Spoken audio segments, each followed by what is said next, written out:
उजाला आता है, अंधेरा भाग जाता है। पुण्य आते हैं, पाप भाग जाते हैं। धर्म आता है, अधर्म भाग जाता है। सुख आते हैं, दुख भाग जाते हैं। उसी प्रकार जीवन में मंगल आएगा तो अमंगल अपने आप भाग जाएगा। ज्यादातर लोग अमंगल को भगाने की कोशिश करते, हमारा सोचना थोड़ा अलग है। अमंगल को क्या भगाना, मंगल आएगा, अमंगल अपने आप भाग जाएगा। उजाला आएगा, अंधेरा अपने आप भाग जाएगा। ऐसे समझो, अंधेरा मचा हो तो अंधेरा को भगाने के लिए भूख हड़ताल करना चाहिए कि दिया जलाना चाहिए? हैं? क्या करना चाहिए? भूख हड़ताल करने से क्या अंधेरा भाग जाएगा? बोलो हाँ या ना, जोर से बोलो। भूख हड़ताल करने से अंधेरा भागने वाला नहीं है। तो क्या करना पड़ेगा? उजाला करना पड़ेगा। उजाला करो, भले ही कुछ ना बोलो, अंधेरा अपने आप भाग जाएगा, एक क्षण में भाग जाएगा। वैसे ही भैया, जिंदगी में कोई काम ना बन रहा हो, लगातार हैरान हो, एकदम अमंगल हो रहा हो, कुछ नहीं करना है, मंगल भवन की शरण को पकड़ लेना है। अमंगल अपने आप जिंदगी से भाग जाएगा। बोलो सीताराम। और जोर से बोलो, और जोर से बोलो। एक बात और सुनो,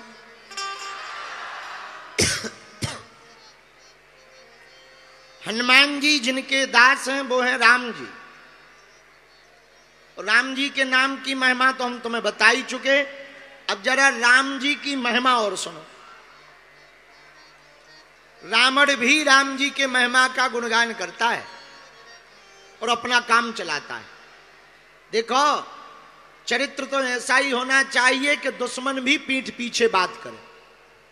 हाँ, चरित्र ऐसा होना चाहिए कि दुश्मन भी पीठ पीछे कहे और तो सब ठीक है, हमारी दुश्मनी है, पर एक बात तो बढ़िया है भैया, चरित्र के वो पक्के हैं। ऐसा चरित्र का निर्माण करना चाहिए। और कई लोगों के तो लोग मुंह पे बोल देते हैं बोलो सीताराम, पर धन्य है राम जी का चरित्र। राम जी के सामने तो रावण कुछ नहीं बोलता, पर अकेले में जरूर बोलता। जब राम जी ने राम सेतु बनाने की तैयारी की और पत्थरों को पानी में तैराया, आहा,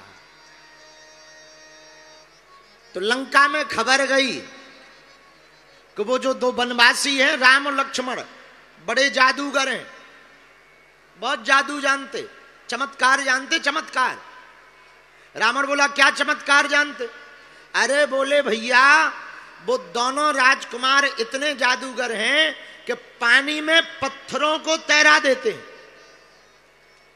तो लंका की सेना आपस में बैठी, पूरी सेना, तो सब आपस में मंत्रणा करने लगे, विचार करने लगे कि भैया, जब वो जादू के मंत्र के बल पर पानी में पत्थर तैरा सकते हैं और धोखे से अगर वो लंका आ गए तो पत्थर बरसवा भी सकते हैं।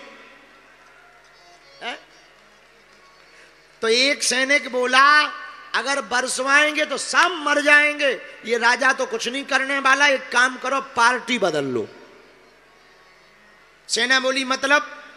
तो एक बुद्धिमान राक्षस बोला एक काम करो, झंडा बदल लो, खूब लंका लंका हो गई, अब अयोध्या वाले बन जाओ। एक ही उपाय है बचने का। कई छोट भैया नेता ऐसे ही होते हैं, कई नेता हमने देखे ऐसे, वो पहले किसी और पार्टी का झंडा लगाए रहेंगे, जहां देखें कि प्रदेश में सरकार इस पार्टी की आ रही, सोई रात को निकाल के दूसरा वाला ठोक लेते हैं। हाँ, और जैसे ही वो सरकार बने सोई वो पहले से ही कहने लगते हम तो पहले से ही इसी पार्टी के थे, हमारे तो बाप दादा खानदान रहा है। हाँ, ऐसी बातें करने लगते। तो सेना ने भी यही बुद्धि अपनाई कि पार्टी बदल लो, पार्टी बदल लेंगे तो पिटाई नहीं होगी।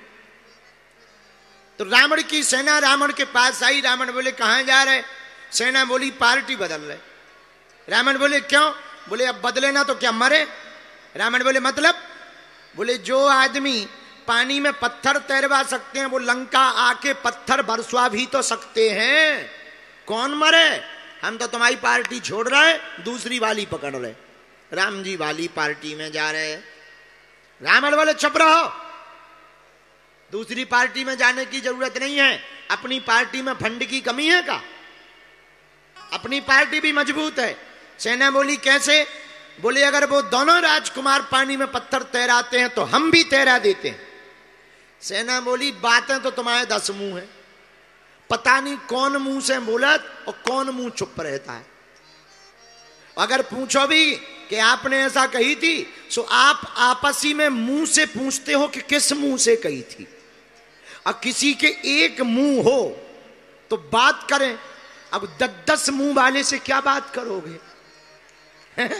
जिसके 10 मुंह हो उससे क्या खाक बात करोगे? पता ही नहीं चलता कौन मुंह से बात कर रहा है। तो बोले सेना बोली तुम्हारे 10 मुंह है, तुम्हारा कोई ठिकाना नहीं है। अभी कुछ और कह दोगे, कल और कुछ कह दोगे, मर जाएंगे, फिर कहोगे वाह हमें तो पता ही नहीं था। इसलिए हम तुम्हारी बात नहीं मानेंगे, करके दिखाओ तब मानेंगे, करके दिखाओ। रावण बोला चुप रहो, एक काम करो, कल हम ये चमत्कार करके बता देंगे, तब खुश हो जाओगे। हाँ तब हो जाएंगे। दूसरे दिन पूरी सेना समुद्र के किनारे पहुंच गई और तमाशा देखने के लिए और छोटे छोटे बच्चे, पूरी राक्षसनियां, राक्षस सब पहुंच गए। रावण आया देवी पूजा करके। रावण बोला लाओ पत्थर, अभी पानी में तैरा के बताते हैं। सेना ने सोचा कि राम जी ने अगर 50 किलो का पत्थर तैराया तो अपन 500 केजी का ले चलो। 50 का क्या ले जाना, 500 केजी का ले चलो। अब राक्षस तो राक्षस भारी भारी पर्वत उठा के ले आए और धर दिया। रावण को पसीना आ गया। छोटे मोटे पत्थर को कोई ट्रिक दिखाकर, 20 हाथ है नीचे से पानी में से कोई हाथ लगाकर तैरा भी देते, पर 500 केजी के पत्थर को कौन तैराएगा? सेना बोली देर ना करो, पसीना आ रहा है, जल्दी तैराओ, नहीं तो हम लोग जाएं पार्टी बदले। रावण बोले चुप रहो। रावण ने पत्थर उठाया, जितने मंत्र जानता था रावण सब मार दे। हे देवी माता आज लाज बचा लियो, हे भगवती आज हमारी नाक बचा लेना। देवी माता बोली तेरी नाक एक हो तो बचाएं, 10 नाक अब 10 नाक को कौन बचाए? एक नाक हो तो बचाएं। पर रावण प्रार्थना कर रहा, हे देवी माता बचा लेना। जैसे ही हाथ में पत्थर उठाया भैया और पानी में डाला, सो ऐसे डुब उड़ गया जैसे जन्मों का प्यासा हो ये, और पानी में पत्थर डूब गया।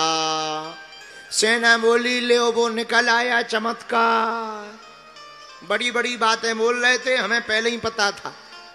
रावण को भी पसीना आ गया, पर रावण ने 10 सिर डाले पानी में और ना जाने रावण क्या बुदबुदाया, और जैसे ही वो बुदबुदाया मारे आवेश के उसने हाथ पांव फटकारे और ऐसा चमत्कार हुआ कि जो पानी में पत्थर डूब गया था, जमीन में पहुंच गया था, वो एक क्षण में ऊपर आ गया। सेना खुश हो गई, सब ताली बजाकर जय जयकार करने लगे। बोले भैया राम जी चमत्कारी हैं, अगर पानी में पत्थर तैरा देते तो अपने राजा भी कम नहीं है, पानी में पत्थर तैरा देते। पर रात हुई, रात तो रात को मंदोदरी चरण दबाने लगी रावण के। अब बोली महाराज बुरा ना मानो तो एक बात पूछे? बोले पूछो। देखो किसी की पोल का पता करना हो तो घरवाली को जरूर पता रहता है। हाँ कोई बाहर कितनों बड़ो नेता बनो रहे, पर घरवाली के सामू तो जय जय सीताराम। बाहर कोई कितनों बड़ो गुंडा बनो रहे, पर घरवाली के सामू तो भीगी बिल्ली बना रहता है। रात को मंदोदरी चरण दबाते हुए बोली महाराज हमें पता है आपके पास कौन कौन से चमत्कार हैं, पर हमें यह भी पता है आपके पास ऐसा कोई चमत्कार नहीं है कि आप पानी में पत्थर तैरा सको। पर हमने सुना है आज आपने पानी में पत्थर तैरा दिया, कारण बताओ। पहली बार रावण जिंदगी में रोया, पहली बार रोया। श्री जोशी जी कहते हैं रावण उठ के बैठा और 20 आंखों से भर भर करके रोया। तो मंदोदरी बोली क्या बात है, आप रो क्यों रहे? तो रावण कहता देवी सच कहती हो तुम, हमारे पास ऐसा कोई भी तंत्र मंत्र नहीं है, ऐसी कोई भी शक्ति नहीं है कि हम पानी में पत्थर तैरा सकें। पर आज जब हमारी नाक कट गई, पानी में पत्थर डूब गया और प्रजा हमें छोड़कर जाने लगी, तब मंदोदरी हमने पत्थर के पास जाकर कहा ये पत्थर तुझे राजा राम की सौगंध है, मेरी नाक बचाने के लिए ऊपर आ जा। तुझे राजा राम की सौगंध है, बस मेरी नाक बचाने के लिए तू ऊपर आ जा। और मंदोदरी धन्य है वो पत्थर और धन्य है परमात्मा राम, उनके नाम लेते ही वो पत्थर पानी में ऊपर आ गए। ऐसा चरित्र हमारे राम जी का है कि जिनके नाम को लेकर दुश्मन भी अपना काम चलाते, शत्रु भी अपना काम चलावे, ऐसा चरित्र श्री राम जी का है। बोलो जय सिया राम, जोर से बोलो और जोर से बोलो। जब भैया रावण जैसे आतताई अत्याचारी राम जी का नाम लेकर के अपना काम चला सकते, अपनी लाज बचा सकते, तो हम लोग भी अगर राम जी का नाम लेवें तो हम लोगों की भी लाज बच सकती है। बोलो सीताराम, हनुमान जी महाराज की, बागेश्वर धाम की। बालाजी महाराज के कृपा पात्र बागेश्वर धाम पीठाधीश्वर परम पूज्य धीरेन्द्र कृष्ण शास्त्री जी महाराज का पावन संकल्प। मध्य प्रदेश में छतरपुर के ग्राम गढ़ा में बनेगा विश्व स्तरीय कैंसर अस्पताल एवं रिसर्च सेंटर, जिसकी आधारशिला देश के यशस्वी प्रधानमंत्री नरेंद्र मोदी जी के कर कमलों से रखी जा चुकी है।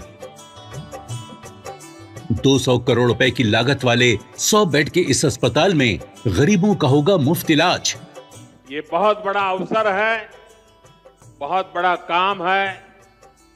संकल्प बड़ा हो, संतों के आशीर्वाद हो, प्रभु की कृपा हो, तो समय सीमा में सब पूर्ण होता है। हमारे प्रियजनों, बागेश्वर धाम पूरे भारत के लोगों, अभी तक अस्पतालों में मंदिर थे, अब मंदिर में अस्पताल होगा। कैंसर हॉस्पिटल निर्माण हेतु सहयोग देकर पुण्य के भागी बने। अकाउंट नेम श्री बागेश्वर जन सेवा समिति, bank name HDFC bank, account number 999108108108, IFSC code HDFC 0000088।